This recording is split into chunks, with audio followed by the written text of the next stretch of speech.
1, 2, 3, 4, 10 colheres de mentira pura. Isso na mais importante tribuna do planeta. Acrescente uma boa dose de covardia da imprensa brasileira, incapaz de chamar as coisas pelo nome. E o resultado é um prato disforme, um vexame mundial.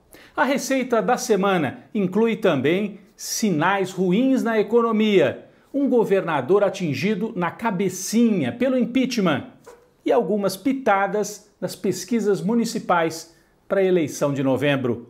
Esse é o Tempero da Notícia, em sua segunda edição.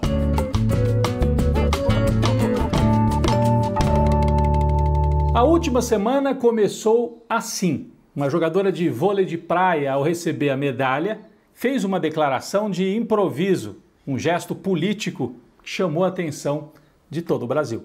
Só para não esquecer, fora Bolsonaro!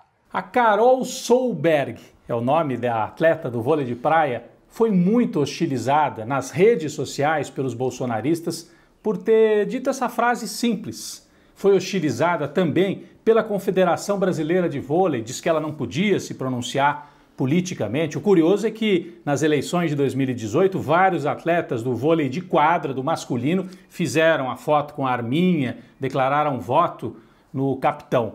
E agora a Confederação não quer que a Carol se manifeste. Ela recebeu uma reprimenda pública até de uma comissão de atletas, achando que não pode se pronunciar politicamente. Mas ganhou também muito apoio nas redes, dos fãs e de ex-atletas como Casagrande. Olha só o que o Casagrande postou nas redes sociais dele. E na mesma semana, a mãe da Carol Solberg, a Isabel, que é uma lenda do vôlei brasileiro, jogou naquele time que tinha Jaqueline como levantadora. A Isabel fez aniversário e olha só a declaração que ela deu. A situação ali é de mãe para filha mesmo. Vamos ver o que a Isabel falou. Com 60 anos a gente ganha um pouco mais de liberdade para falar o que a gente pensa, o que a gente sente, o que a gente tem como um desejo mais profundo. E eu queria dividir com as pessoas que eu gosto, porque esse desejo ainda não aconteceu, mas eu acho que ele vai acontecer. Fora Bolsonaro! Bom, toda essa polêmica com o Fora Bolsonaro veio antes do vexame nas Nações Unidas. O discurso do presidente Bolsonaro foi o dia em que a tribuna das Nações Unidas se transformou no cercadinho do Alvorada. Bolsonaro mentiu. Mentiu, mentiu sem parar. Os focos criminosos são combatidos com rigor e determinação. Mantenho minha política de tolerância zero com o crime ambiental. E a imprensa brasileira se acovardou. Em vez de dizer com todas as letras, botar ali quais foram as mentiras do Bolsonaro, a imprensa, por exemplo, o jornal O Globo, preferiu usar umas expressões estranhas. Diz que Bolsonaro recortou a realidade. O que é recortar a realidade? Olha só a manchete do Globo.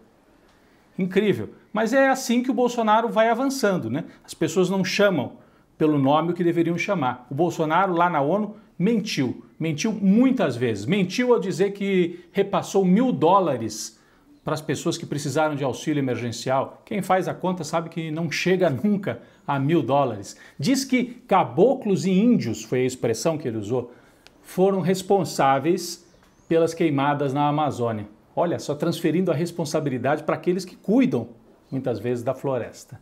E disse também que o governo dele se preocupou em dar todo o apoio para os índios, inclusive na estrutura de saúde. Mentira, mentira, mentira. Falando em saúde, em Covid-19, o Brasil se aproxima das 140 mil mortes e vai avançando a pressão do governo federal depois de fazer pressão pela reabertura do comércio, pela reabertura das escolas, das instituições também. A cúpula do judiciário quis entrar nesta onda e boa parte dos juízes, muitos ali na cúpula do STF, acabaram infectados pelo coronavírus, inclusive a ministra Carmen Lúcia. E isso aconteceu também no futebol. Clube de Regatas Flamengo, o time que mais pressionou, o time mais bolsonarista nos últimos tempos, pressionou pela reabertura dos campeonatos e pela reabertura dos estádios. E o resultado? Metade do elenco dos jogadores com Covid-19 e até o presidente do Flamengo, o Landim, bolsonarista que gosta de tirar foto lá com o presidente no palácio, está com Covid-19. Parece até castigo para o Flamengo, além de ter levado de 5-0. A semana teve más notícias na economia, o desemprego cresceu demais, 1 milhão de novos desempregados. Na verdade, com a queda do auxílio emergencial de 600 para 300 reais, mais gente foi para as ruas procurar emprego e isso fez aumentar o contingente daqueles que não têm trabalho no Brasil, oficialmente já quase 14 milhões de desempregados no Brasil. Além disso, no alto da pirâmide, né, a turma do mercado financeiro muito desconfiada com o futuro do ministro Paulo Guedes, que esta semana foi desautorizado publicamente por um outro ministro. Mais do que isso, uma cena insólita.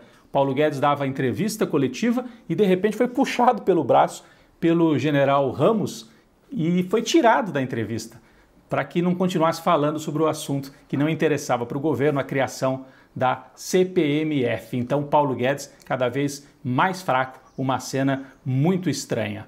No campo das pesquisas, no entanto, o Jair Bolsonaro continua a mostrar força, ele tem apoio, cresceu o apoio a ele, muita gente acredita que ainda é reflexo desse auxílio emergencial que veio durante a pandemia, e nas eleições municipais, as primeiras pitadas aí com os números dos candidatos já definidos. E ao contrário do que muita gente imaginava, a situação não é tão dramática, tão ruim para as candidaturas de esquerda. Em Porto Alegre, por exemplo, Manuela Dávila, do PCdoB, com o vice do PT, está em primeiro lugar, com 21% na pesquisa Ideia Big Data. Os outros candidatos, ali na faixa de 10%, disputam para ver quem é que vai ao segundo turno com a Manuela. No Recife, Marília Reis apareceu também em primeiro lugar na última pesquisa, ela teve 22% e também um triplo empate logo abaixo para ver quem é que pode disputar com a Marília do PT um segundo turno no Recife. A grande dúvida é o que pode acontecer em São Paulo.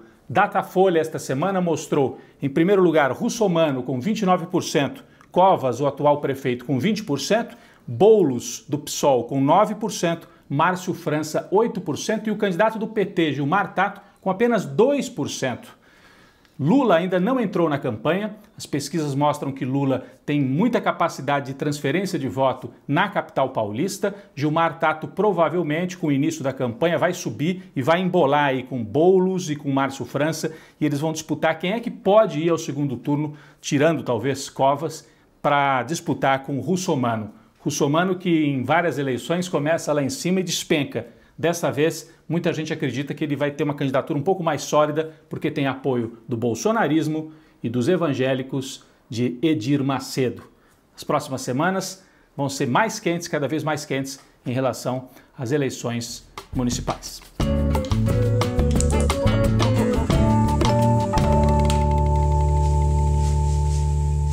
Bom, quem foi para a panela de pressão esta semana?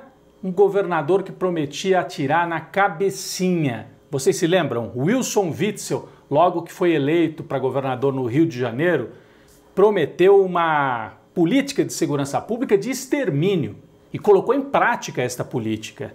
Não é? Nunca se matou tanto no Rio de Janeiro, a polícia recebeu aí um salvo-conduto, um liberou geral e muitas mortes sob o comando de Wilson Witzel. Esse mesmo governador, esta semana, foi humilhado na Assembleia Legislativa do Rio. O impeachment dele, o início do processo, foi aprovado por 69 votos a 0. Ninguém apareceu no plenário para defender o Witzel. Ele que protagonizou várias cenas insólitas, né?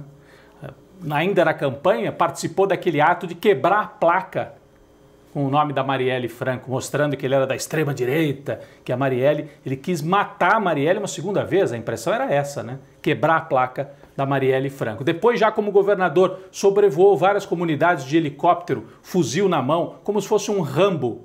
E a pior de todas, na ponte Rio-Niterói, a polícia cercou um ônibus que havia sido sequestrado e matou o sequestrador. E o governador desceu na ponte de helicóptero e comemorou, deu socos no ar, assim, comemorando a morte de uma pessoa na ponte Rio-Niterói. Então é a comemoração da morte. Esse governador recebeu uma lição e tanto, né? É um dos que foram eleitos nessa onda da antipolítica, batia no peito, dizendo eu não sou político. Ele que era o quê? A trajetória de Witzel. Tentou ser militar e não deu certo, foi um militar fracassado. depois foi um juiz obscuro, e com esse discurso de ordem, de segurança debaixo de tiro, acabou sendo eleito, apoiado pelo bolsonarismo.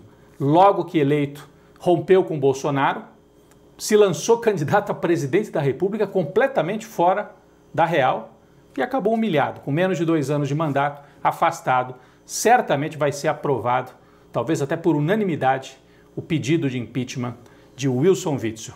Bom, ele é um símbolo dessa antipolítica, por isso que muita gente acha que nessas eleições agora o povo não vai querer muito arriscar com esse tipo de gente, com esse pessoal que diz que é de fora da política. O Witzel deu no que deu. Então o Rio de Janeiro, o governador afastado, o Crivella, prefeito, declarado inelegível pelo Tribunal Regional Eleitoral, vai tentar concorrer à reeleição com recursos, mas já declarado inelegível. Essa é a situação. O Wilson Witzel na panela de pressão e o Rio de Janeiro também na panela de pressão. Situação muito difícil, tanto no governo como na prefeitura do Rio.